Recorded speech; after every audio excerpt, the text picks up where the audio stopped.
Here's my quick and easy way that I clean a crab. I'm going to show you the claw as well. The body's soft cartilage. It has pockets inside of it. I like to just take my hand down here and I'm just going to press it. And it's not going to hurt the meat because it's body meat that I'm pressing.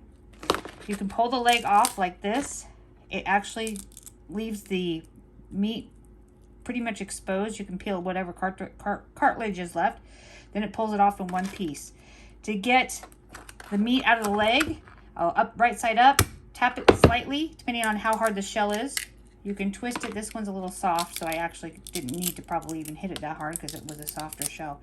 And you can pull it and get it out. Some of the times, like I'll pull over a harder shell one.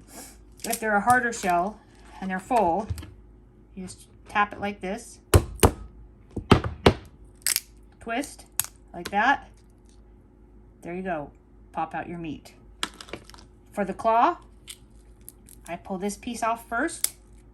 It usually will come out clean, like so. See? Then on this one, you can tap it again. Well, depending on how hard it is. Let me try and tap it this way. I like to tap it inside out, like this. Just tap it. It'll break apart like an egg and pull apart just like that. Just be gentle with your taps until you get used to how hard to tap it.